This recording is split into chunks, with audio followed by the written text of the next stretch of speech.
Dalam Yohanes 13 ayat 13 berbunyi demikian, "Kamu menyebut aku guru dan Tuhan, dan katamu itu tepat, sebab memang akulah guru dan Tuhan.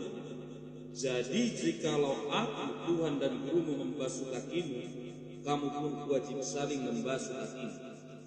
Jadi jika ada saudara-saudara yang selama ini bertanya, mana ayat dasarnya yang mengatakan Yesus langsung yang mengatakan bahwa dirinya adalah Tuhan, maka Yohanes 13 ayat 13 menjadi dasar firman-Nya. Yesus sendiri mengatakan dan meyakinkan murid-murid bahwa yang dikatakan murid-murid tentang guru dan Tuhan adalah benar adanya. Firman juga menjelaskan tentang bagaimana pengakuan Thomas, bahwa Thomas mengaku Yesus adalah Tuhan dan guru. Dan Petrus juga mengatakan bahwa Yesus adalah Mesias. Mulai dari Kejadian sampai Wahyu semuanya bercerita tentang Yesus, bercerita tentang Yesus adalah juru selamat. Kitab Yesaya, kitab Mazmur, dan semua kitab-kitab semuanya menjelaskan tentang keberadaan Yesus yang adalah Tuhan dan Raja. Firman Tuhan dari waktu ke waktu yang kita pelajari itu bercerita sebagai cerita nyata. Dia menceritakan tentang Yesus yang adalah Tuhan dan Raja. Seperti dalam Roma 10 ayat 9 berkata, "Jika engkau mengaku dengan mulutmu bahwa Yesus adalah Tuhan dan percaya dalam hatimu bahwa Allah telah membangkitkan Dia dari antara orang mati, maka engkau akan diselamatkan." Artinya, yang mengaku Yesus adalah Tuhanlah yang akan diselamatkan, dan yang mengakui salib Tuhan. Menurut Roma 10 ayat 9. Juga tertulis dalam 1 Korintus 12 ayat 3 berkata demikian, "Karena itu aku mau meyakinkan kamu bahwa tidak ada seorang pun yang berkata-kata oleh Roh Allah dapat berkata terkutuklah Yesus, dan tidak ada seorang pun yang dapat mengaku Yesus adalah Tuhan selain oleh Roh Kudus." Jadi orang yang dipenuhi Roh Kuduslah, orang yang diurapi Roh Kuduslah yang bisa mengatakan Yesus adalah Tuhan. Dan yang mengatakan Yesus terkutuk itu bukan dari Roh Kudus. Dan firman Tuhan kemudian berkata dalam Filipi 2 ayat 11, "Dan segala lidah mengaku Yesus Kristus adalah Tuhan bagi kemuliaan Allah Bapa." Artinya Yesus Kristus adalah Tuhan bagi kemuliaan Allah Bapa.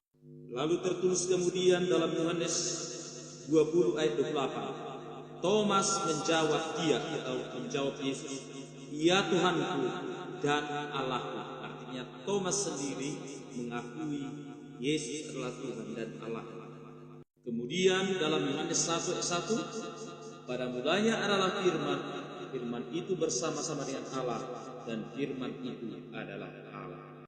Dan yang paling nyata dari firman Tuhan dalam Kisah Para Rasul 2 ayat 36, "Jadi seluruh kaum Israel harus tahu dengan pasti bahwa Allah telah membuat Yesus yang kamu salibkan itu menjadi Tuhan dan Kristus." Ayat Alkitab ini jelas berkata, telah membuat yang kamu salibkan itu menjadi Tuhan dan Kristus. Dan kemudian firman Tuhan juga dalam Yohanes 1 ayat 14 berbunyi, "Firman itu telah menjadi manusia dan tinggal di antara kita, dan kita telah melihat kemuliaannya, yaitu kemuliaannya sebagai anak tunggal Bapa, penuh anugerah dan kebenaran." Artinya firman itu telah menjadi manusia. Yesus adalah firman itu. Maka kembali kita kepada Yohanes 1:1, "Pada mulanya sudah ada firman, firman itu bersama dengan Allah, dan firman itu ada Allah." Nah, kita kembali juga ke Kejadian 1 ayat 1. Apa dikatakan di sana? "Pada mulanya Allah menciptakan langit dan bumi. Bumi belum berbentuk dan kosong, gelap gulita meliputi samudera raya semesta, dan roh Allah melayang-layang dari permukaan air. Berfirmanlah Allah, jadilah terang, maka terang itu jadi." Jadi firman sudah ada sebelum dunia dijadikan. karena firman itu adalah perkataan Tuhan. Siapakah firman? Dialah melekatnya perkataan Tuhan, melekat dengan Tuhan. Yesus itu Esa, namanya itu Esa.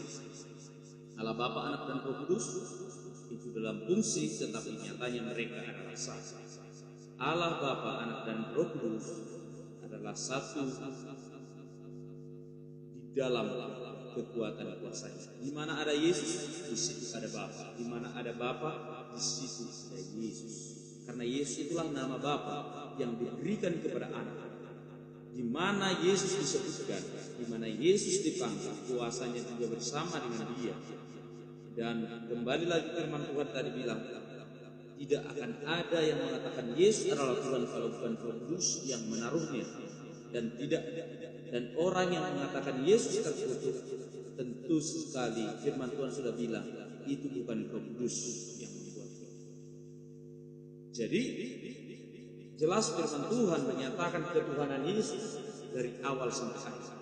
Kitab Kejadian sampai Wahyu itu semua memberitakan tentang Yesus Kristus. Bagaimana kitab Yesaya menceritakan tentang Yesus, bagaimana kitab Mazmur menceritakan tentang Yesus, bagaimana Musa menyingkapkan, dan bagaimana seluruh para nabi mengarahkan kepada kedatangan Mesias.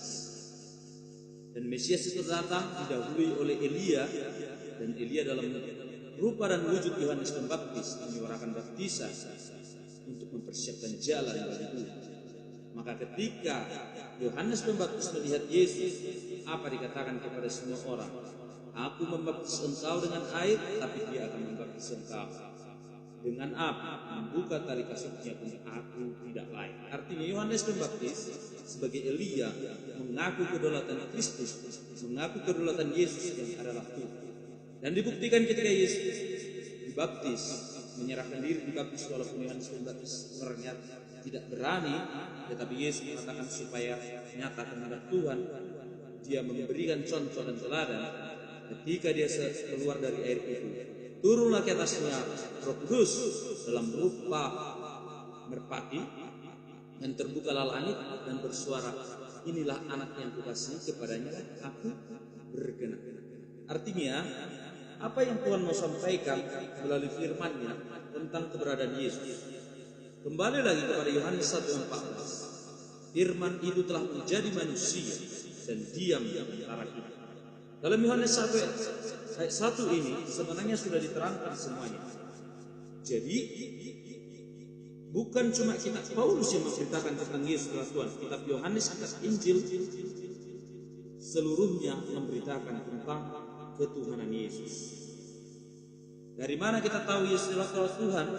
Hanya Tuhanlah yang dapat mengampuni dosa.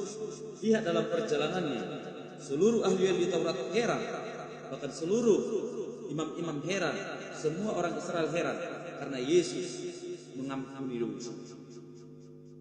Inilah yang tidak ditemukan banyak orang sehingga mengalami kebingungan atau dengan sengaja membingung-bingungkan dirinya. Firman Tuhan berkata, pada mulanya sudah ada firman, dan firman itu bersama-sama dengan Allah, dan firman itu adalah Allah. Ia pada mulanya bersama dengan Allah. Segala sesuatu dijadikan melalui Dia, dan tanpa Dia tidak ada sesuatu pun yang telah jadi dari segala yang dijadikan. Dalam Dia ada hidup, dan hidup itu adalah terang manusia. Terang itu bercahaya di dalam kegelapan, dan kegelapan itu tidak menguasainya. Datanglah seorang yang diutus Allah, namanya Yohanes. Ia datang sebagai saksi untuk bersaksi tentang terang itu, supaya melalui Dia semua orang menjadi percaya. Ia bukan terang itu, tetapi ia harus bersaksi tentang terang itu. Terang yang sesungguhnya yang menerangi setiap orang sedang datang ke dalam dunia. Ia telah ada di dalam dunia, dan dunia dijadikan melalui Dia, tetapi dunia tidak mengenalnya. Ia datang kepada miliknya, tetapi orang-orang miliknya itu tidak menerimanya. Namun semua orang yang menerimanya diberikannya hak. Semua yang menerimanya diberi hak supaya menjadi anak-anak Allah, yaitu mereka yang percaya dalam namanya, dalam nama Yesus. Mereka yang dilahirkan bukan dari darah atau dari hasrat manusia, bukan pula oleh hasrat seorang